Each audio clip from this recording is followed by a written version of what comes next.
আসসালামু আলাইকুম বন্ধুগণ, কেমন আছেন সবাই? আশা করি সবাই ভালো আছেন। আল্লাহর রহমতে আমিও আলহামদুলিল্লাহ আল্লাহর রহমতে ভালো আছি। আল্লাহ তাআলা আমাদের এবং জিন জাতিকে আল্লাহর ইবাদত করার জন্য অবশ্য ফেরেশতাদের আল্লাহ তাআলা তৈরি করেছেন নিজের ইবাদতের জন্য। কিন্তু জিন জাতি এবং মানুষ জাতিকে আল্লাহ তাআলা নিজস্ব একটা বুদ্ধি দান করেছেন যে জিন এবং মানুষ নিজের চিন্তা ভাবনা করতে পারে, নিজ স্বাধীনভাবে চিন্তা ভাবনা করতে পারে এবং আল্লাহ ইখতিয়ার দিয়েছেন মানুষদের এবং জিনদের যে তারা ভালোটা করবে না খারাপটা করবে। কিন্তু ফেরেশতারা আল্লাহ যা বলেন সেটাই করেন। কিন্তু আল্লাহ তাআলা এখানে জিনদেরও একটা স্পেশাল পাওয়ার দিয়েছেন যে তারা আমাদের মানুষের চক্ষু গোচরে আসে না অহরহ। আমরা তাদেরকে দেখতে পাই না। তো এই সুযোগে তারা এই শক্তিতে তারা আমাদের ক্ষতি করে। সেই শয়তান জিনগুলো কী করে আমাদের ক্ষতি করে, আমাদের ভালো কাজ থেকে বিরত রাখে এবং খারাপ কাজে আগ্রহী করে। এটা কীভাবে মনে করবেন? ধরে নেন আপনি কোনো খারাপ কাজ করছেন না, ভালো কাজে এগোচ্ছেন, এটা কীভাবে মনে করবেন? ধরেন আপনি 10 টাকা কাউকে দান করছেন বা কিছু টাকা দান করছেন বা কিছু পয়সা, কিছু সম্পত্তি কাউকে দিচ্ছেন বা করছেন, তো আপনার মনে চিন্তা ভাবনা চলে আসবে, আমি এই টাকাটা দেবো, আমি এই টাকাটাতে অন্য কিছু করতে পারবো। আমি এই জিনিসটা যদি ওই লোকটাকে দিই বা ওই ফকির মিসকিনটাকে দিই, তাহলে এই টাকাটা তো আমার শেষ হয়ে যাবে। এই টাকাটাতে আমি তো অন্য কিছু করতে পারবো। আমি বাজারে গিয়ে কোনো জিনিস কিনতে পারবো এই টাকাটা দিয়ে। তো এরকম 12-17 মনে চলে আসে তখন কোনো জিনিস দেওয়ার সময় আমাদের এভাবে চিন্তা ভাবনা চলে আসে। তো এই যে চিন্তা ভাবনা নিয়ে আসার কারণ যে আমরা ওই দানটা করব কি করব না, আমরা ভালো কাজটা করব কি করব না, আমাদের ভিতরের মধ্যে এরকম চিন্তা ভাবনা চলে আসে। একবার মনে করছি যে না, দেব, জিনিসটা দেব, টাকা পয়সাটা আমি ফকির মিসকিনটাকে দেবো, একবার মনে করছি যে না, আমি দেব না, এটা আমার কোনো কাজে লাগতে পারে। তো এই যে ভালো কাজে বাধা সৃষ্টি করছে আমাদের ভিতরে, আমাদের মনের মধ্যে, তো এগুলো একমাত্র জিনেরাই করে থাকে। শয়তান জিন যারা একজন যখন মানুষ জন্ম নেই এই পৃথিবীতে, তখন একটা শয়তানের বাচ্চাও জন্ম নেই। তো যখন জন্ম নেওয়ার সাথে সাথে তার পার্শ্বে থাকে শয়তানের বাচ্চা, শয়তান তখন তার পাশে চলে আসে সেই জন্ম নেওয়ার সাথে সাথে। তো তখন থেকে নিয়ে মৃত্যু অবধি তাকে ভাঙাতেই থাকে, ভাঙাতেই থাকে, ভাঙাতেই থাকে। যে শয়তানের ভাঙনে যে পড়ে যাবে, যে শয়তানের ভাঙনের মধ্যে যে পড়ে যাবে, সে তো জাহান্নামে চলে যাবে। আর যে শয়তানের ভাঙনে না পড়ে আল্লাহর দেখানো পথ অনুযায়ী জীবনযাপন করবে, আল্লাহর দেখানো জীবন কীভাবে আল্লাহ তাআলা বলেছেন যে কীভাবে আমাদের জীবন অতিবাহিত করতে হবে, সেভাবে যদি করে তাহলে অবশ্যই সে সেই জান্নাতের অধিবাসী হবে। এটাই সত্য। তা আমাদের সব ক্ষেত্রে আমাদের কি করতে হবে? শয়তান যাতে আমাদের ওপর হাবি হয়ে যেতে না পারে, আমাদের ওপর ভারী হয়ে যেতে না পারে, আমাদের এমন কাজকর্ম করতে হবে, এমনভাবে ইবাদত করতে হবে যাতে করে আল্লাহ আমাদের রক্ষা করেন সেই শয়তানের হাত থেকে। এটাই আমি আপনাদের জন্য দোয়া করব এবং আপনারাও আমার জন্য দোয়া করবেন যাতে করে শয়তানের হাত থেকে আমরা সবাই রেহাই পাই। তো চলেন আজকের আলোচনা শুরু করা যাক। আলোচনা হয়েছিল ইতিপূর্বে 1 থেকে পবিত্র আল কোরআনের সূরা আল কালাম 1 থেকে নিয়ে 15 আয়াত অবধি আলোচনা হয়েছিল। এরপরে 16 নম্বর আয়াত থেকে কী বলছেন আল্লাহ তাআলা, চলেন দেখা যাক। আর 1 থেকে 15 নম্বর আয়াতের আলোচনা আমার ভিডিও সেকশানে দেওয়া আছে, সেখানে বিস্তারিতভাবে দেওয়া আছে কত থেকে কত নম্বর আয়াত আলোচনা হয়েছে। আপনাদের বুঝতে এবং আমল করতে অসুবিধা হবে না ইনশাআল্লাহ। তো চলেন 16 নম্বর আয়াতে কী বলছেন আল্লাহ তাআলা দেখা যাক। আউযু বিল্লাহি মিনাশ শাইতানির রাজিম, বিসমিল্লাহির রহমানির রহিম। পরম করুণাময় অসীম দয়ালু আল্লাহর নামে শুরু করছি।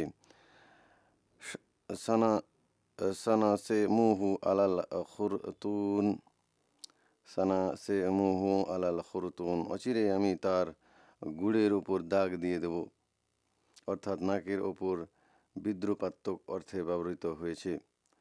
তা আল্লাহ তালা বলছেন, যারা এই কোরআনকে কি মনে করে, যারা এই কোরআনকে কল্পকাহিনী মনে করে, যারা কোরআনকে একটা মানে কবিতা মনে করে, গাছ যেভাবে কবি কোনো কবিতা লেখে বা কোনো গল্প আবৃত্ত করে, এভাবে যারা মনে করে যে লোকগুলো, আল্লাহ তালা তাদের কথা আল্লাহ তালা বলছেন কি, যে অচিরে আমি তাদের নাকে দাগ দিয়ে দেবো, তাদের একটা দাগ কেটে দেবেন আল্লাহ তালা।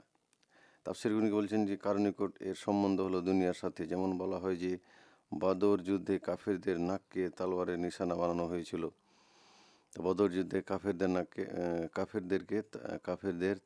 নাককে নিশানা করা হয়েছিল। কেউ কেউ এটা আয়াত বলেছেন, আবার কেউ বলেন এটা কিয়ামতের দিন জাহান্নামীদের নিদর্শন হবে, তাদের নাক থেকে তাদের নাক নাকে দিকে চিহ্নিত করা হবে। অথবা অর্থ হলো মুখমণ্ডলে কালিমা দেওয়া হবে, সেই কিয়ামতের মাঠে কালি করে দেওয়া হবে, কালো করে দেওয়া হবে, যখন কাফেরদের মুখমণ্ডল সেদিন কালো হয়ে যাবে। কেউ বলেন কাফেরদের এই পরিণতি দুনিয়া এবং আখিরাতে উভয় জায়গাতেই সম্ভব। আল্লাহ তাআলা যেটা ইচ্ছা সেটাই করতে পারেন। বিভিন্ন তাফসীরগণ বিভিন্ন রকম কথা বলেছেন। কেউ কেউ বলেছেন যে কিয়ামতের মাঠে যারা জাহান্নামী হবে, যারা কাফের হবে, যারা বেঈমান হবে, যারা পাপী বান্দা হবে, তাদের মুখটাকে আল্লাহ তাআলা কালো করে দিবেন। কেউ কেউ বলেছেন যে সেই কাফেরদের পরিণতি এখানেও একই রকম হবে, এই পৃথিবীতে এবং পরকালেও হবে। আল্লাহ তাআলা ভালো জানেন আমাদের কি করবেন। আমাদের শুধু এখান থেকে আমাদের সাবধানতা নিতে হবে যে আল্লাহ কি করতে পারেন যদি আমরা এই কোরআনকে অস্বীকার করি। তাহলে 17 নম্বর আয়াতে আল্লাহ তাআলা বলছেন, ইন্না বালুনাহুম কামা বালুনা আসহাবু আসহাবাল জান্নাতে ইজ আকসামু লা ইয়াসরে মুন্নাহা মুসবিহিন। নিশ্চয় আমি এদেরকে পরীক্ষা করেছি। আল্লাহ তাআলা বলছেন, নিশ্চয়ই আমি এদেরকে পরীক্ষা করেছি, যেভাবে পরীক্ষা করেছিলাম বাগানের মালিকদেরকে, যখন তারা কসম করেছিল যে অবশ্যই তারা সকালবেলা বাগানের ফল আরোহণ করবে। তো এখানে এক বাগানবাসীদের কথা বলা হয়েছে। তা আল্লাহ তাআলা আমাদের এই জীবনটাই পরীক্ষার, প্রত্যেক জিনিস পরীক্ষা।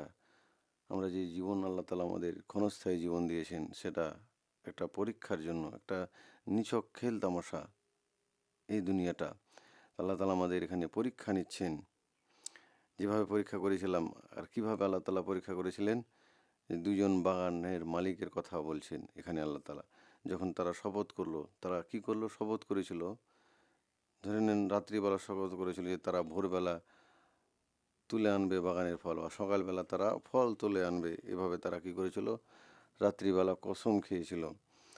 তাফসীরগণকে বলছেন তাদেরকে বলতে মক্কাবাসীকে বোঝানো হয়েছে, অর্থাৎ আমি তাদেরকে ধন মাল দান করেছিলাম যাতে তারা আল্লাহর কৃতজ্ঞতা জ্ঞাপন করে ও কুফরি ও অহংকার করার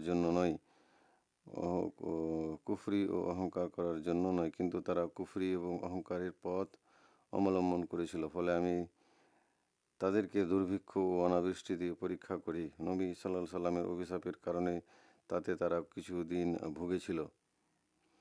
বাগানওয়ালাদের ঘটনা আরবদের মাঝে প্রসিদ্ধ ছিল। এই বাগানটি ইয়ামানের সানআ থেকে 2 ফারসাখ 6 মাইল দূরত্বে অবস্থিত ছিল। বাগানের মালিক তা হতে উৎপন্ন ফলমূল থেকে গরিব মিসকিনদের উপরই খরচ করত, কিন্তু তার মৃত্যুর পর যখন তার সন্তানরা তার উত্তরাধিকারী হলো, তখন তারা বলল যে এ থেকে আমাদের সংসারে খরচিত কোনো রকম বের হয়, তাই আমরা বাগানের উপার্জিত ফসল হতে গরিব ও অভাবীদের কিরূপ দান করব। সুতরাং মহান আল্লাহ সেই বাগানটিকে ধ্বংস করে দিলেন।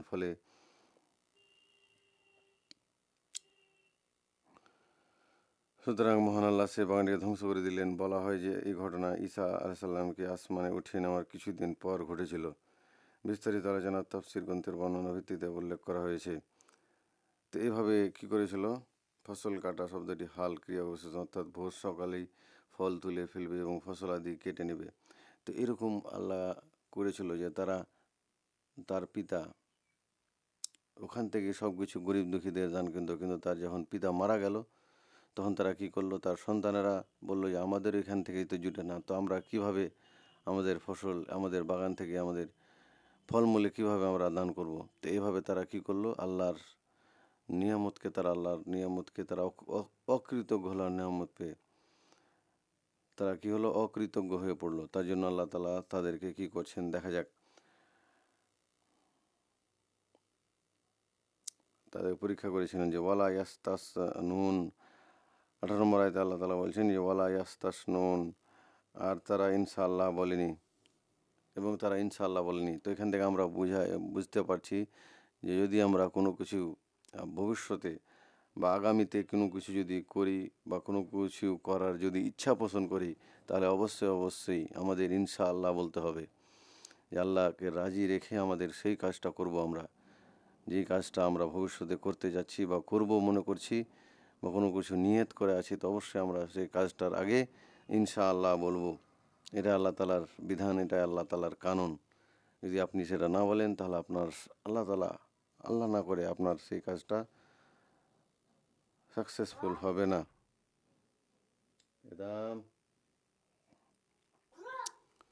এরপর 19 নম্বর আয়াতে আল্লাহ তাআলা বলছেন তাআফা আলাইহা ফাতাফা আলাইহা তাআফে তাআফুম মির রাব্বিকা ওয়া হুম নাআইমুন। অতঃপর তোমার রবের পক্ষ থেকে এক প্রদক্ষিণকারী আগুন বাগানের উপর দিয়ে প্রদক্ষিণ করে গেল, আর তারা ছিল ঘুমন্ত। এবার আল্লাহ তাআলা কি করলেন, তারা অকৃতজ্ঞ হলো। আল্লাহর নিয়ামত পেয়ে তারা কি করলো না, তারা গরিব দুঃখীদের সেখান থেকে কিছুই দিল না। এতে আল্লাহ তাআলা তাদের উপর পরীক্ষা করলেন কিভাবে, একটা আগুন তাদের বাগানের উপরে রেখে দিলেন বা বাগানের উপর দিয়ে বিপর্যয় দেওয়া হলো। তো তখন তারা কি করছিল, তারা ঘুমিয়েছিল। তাফসীরগণ বলছেন যে কেউ বলেন বাগান রাতারাতি আগুন লেগে গিয়েছিল, আর কেউ বলেন জিবরীল আলাইহিস সালাম এসে বাগানটিকে ধূলিসাৎ করে দিয়েছিলেন। বিভিন্ন জন বিভিন্ন রকম কথা বলছেন। তো যাই হোক, আল্লাহ তাআলা নির্দেশে কি হলো, সেই বাগানটাকে আল্লাহ তাআলা পুড়িয়ে শেষ করে দিয়েছিলেন। তো এইভাবে আল্লাহ তাআলা আমাদের পরীক্ষা করে থাকেন। এভাবে আল্লাহ তাআলা আমাদের কি করে থাকেন, নিয়ামত দিয়ে আমাদের পরীক্ষা করেন, কোনো কিছু জিনিস দিয়ে পরীক্ষা করেন, যেভাবে এই বাগানের মালিকদের সাথে করা হয়েছিল, যে তারা সেখান থেকে গরিব মিসকিনদের দান করতো না, এবং বলেছিল আমরা সকালে আমরা এই ফসল আদি তুলব এবং খাবো বা বিক্রি করব, যাই হোক। তারা যাই বলেছিল আল্লাহকে রাজি করার জন্য করেনি, আল্লাহর নাম নেয়নি। এই জন্য আল্লাহ তাআলা তাদেরকে পাকড়াও করলেন এবং তাদের সমস্ত বাগানের ফল, সমস্ত কিছু আল্লাহ তাআলা নষ্ট করে দিলেন। তো এইভাবে আমাদের কি করতে হবে, প্রত্যেকটা জিনিসকে, প্রত্যেকটা ফসল আদি যাই হোক, আমাদের টাকা পয়সা, আমাদের কোনো জিনিস, আমাদের জমিতে যেগুলো আমরা রোপণ করি, তো যেগুলো আমরা আল্লাহ তাআলা দেই, সেগুলোকে অবশ্যই আমাদের জাকাত বের করতে হবে। যেটা ইতিপূর্বে আমি অনেক ভিডিওতে বলেছি জাকাতের গুরুত্ব কত। আল্লাহ তাআলা আমাদের দিয়েছেন, আল্লাহ তাআলা পরীক্ষা করার জন্য দিয়েছেন সেগুলো। যে আমরা সেগুলো পেয়ে অহংকার করি, সেগুলোকে দেবে খেয়ে নিই সমস্ত, তাহলে আল্লাহ তাআলা আমাদের উপর একইভাবে আচরণ করতে পারেন, একইভাবে করবেন যেভাবে এই লোকগুলোর সাথে করলেন। তা আমাদের বোঝার এবং আমল করার তৌফিক দিক, এবং আমাদের কোনো জিনিসের ওপরে মায়া মহব্বত না থাকুক এমনভাবে, যাতে করে আমরা সেগুলোর মায়াতে পড়ে সেগুলো না অন্য কাউকে না দিই।